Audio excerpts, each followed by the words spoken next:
A Comissão Europeia exigiu ontem o reforço das medidas de austeridade apresentadas pelo Governo. Diz o documento que aumentar o IVA, o IRS e o IRC não é suficiente. É preciso mais. O corte de 5% nas transferências para as autarquias também não chega. É preciso cortar mais. A diminuição do subsídio de desemprego e a criação de tetos nas prestações sociais é insuficiente, garante Durão Barroso. É preciso menos. Cortar 8 milhões de euros na dívida pública em 2 anos não chega. São precisos mais 2.500 milhões, diz-nos Bruxelas. Se parece muito dinheiro, é porque é muito dinheiro. Para colocar as coisas em perspectiva, 2.500 milhões de euros é o valor somado do subsídio de Natal e do 13º mês da função pública. A política seguida pelo Governo resume-se facilmente. As medidas de austeridade, para resultarem, exigem sempre mais austeridade. Esta espiral sem fim tem degradado a economia, atolando o país numa década em que divergimos sempre das restantes economias europeias. E o que vem por aí é o mesmo, mas mais forte. As medidas ontem exigidas vêm somar-se a sucessivos agravamentos do PEC original, penalizando sempre mais e mais os portugueses com menores rendimentos. O PEC deixou de ser um documento, passou a ser um processo, sem fim à vista, de aumento de impostos, de diminuição dos salários e dos direitos sociais. Aqui chegados, depois de meses e meses a alimentar políticas de austeridade que degradam o crescimento económico e supostamente justificam ainda maior violência sobre os salários e os direitos sociais, o Governo tem que responder aos portugueses sobre como pretende descalçar a bota que alegremente calçou desde a primeira hora.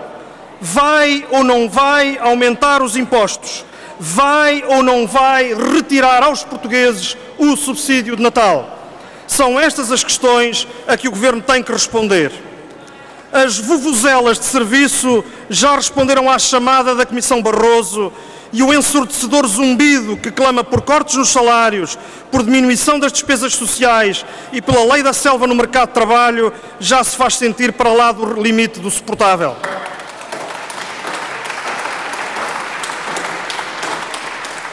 Se a economia nacional não cresce há mais de uma década, perdendo competitividade e lançando centenas de milhares de trabalhadores na rua, o Governo segue a vuvuzela e impõe mais medidas de austeridade que penalizem a procura e ponham em causa os tímidos indicadores positivos da economia nacional. Se não funcionou até aqui, PS e PSD não parecem encontrar nenhuma razão para não continuar a insistir no erro. É a economia do abismo. Afinal, até os relógios parados acertam todos os dias 2 vezes na hora certa. O problema é que nesta economia do abismo, os ponteiros parados nunca são acertados pelas necessidades das pessoas reais, mas pelo suposto clamor virtual dos mercados. São os mercados que exigem o reforço da austeridade, aumentando os impostos e desvalorizando os salários, garante o Governo como se estivesse a falar de ciência certa. Errado. Ainda ontem, uma das principais agências de rating classificou a dívida pública grega como lixo. Fê-lo depois de elogiar as brutais medidas de austeridade, mas dizendo ao mesmo tempo que a diminuição dos salários e o aumento dos impostos conduzirá a um cenário macroeconómico de recessão. Fica por saber, portanto, o que é mais irracional, se o comportamento dos mercados, se os governos, como o português, que seguem o toque destas vuvuzelas como se ele fizesse qualquer sentido. Quando algo corre mal e o Governo tem que desdizer tudo o que antes prometeu, o Primeiro-Ministro queixa-se da realidade ou do mundo que não para de mudar. É certo que o mundo mudou, e mudou mesmo muito nas últimas semanas, mas não mudou tanto quanto a opinião de José Sócrates. Dizer que o mundo mudou dá para tudo. É uma desculpa esfarrapada, mas foi assim mesmo que este Governo, que passa a vida a criticar as propostas laborais do PSD, se entendeu com Passos Coelho para diminuir o subsídio de desemprego. Quem fala no subsídio de desemprego, fala no aumento de impostos decretado pelo Governo, na diminuição das prestações sociais em tempo de crise e no congelamento do investimento público. Lamentamos não acreditar mais em mentiras novas, mas o valor da palavra do Governo tem descido em Portugal mais rapidamente do que o rating da República.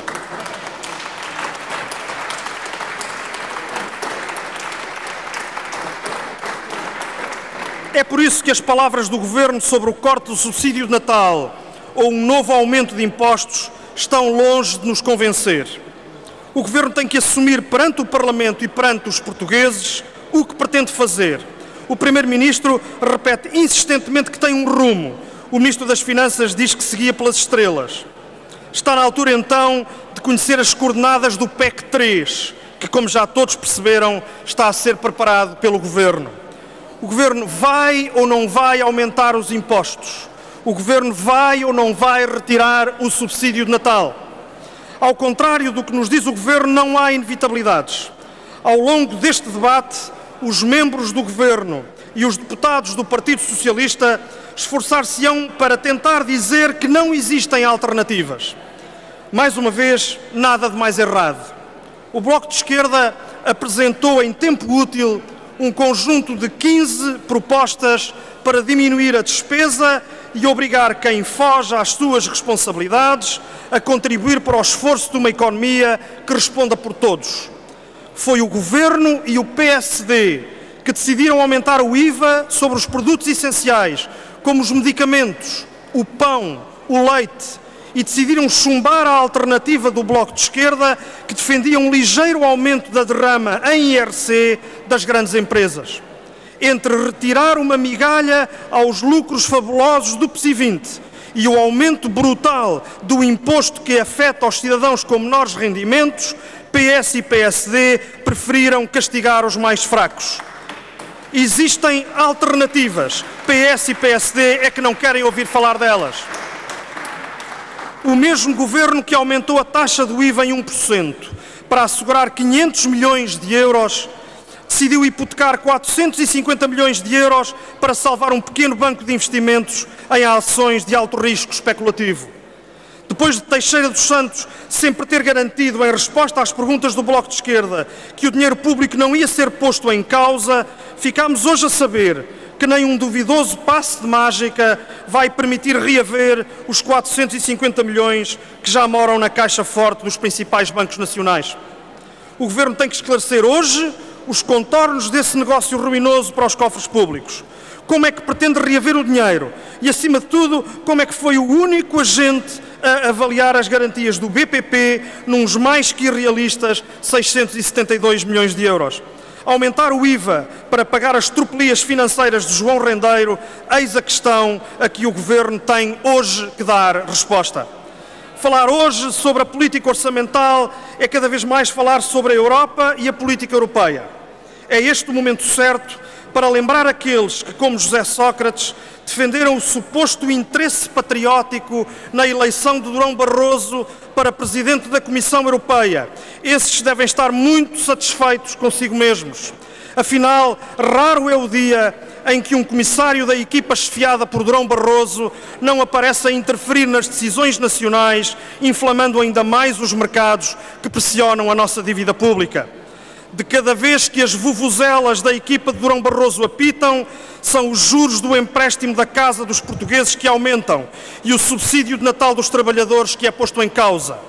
A eleição de um português para a Comissão Europeia era porreiro, pá, diziam José Sócrates consigo próprio. Os resultados, senhoras e senhores deputados, estão à vista.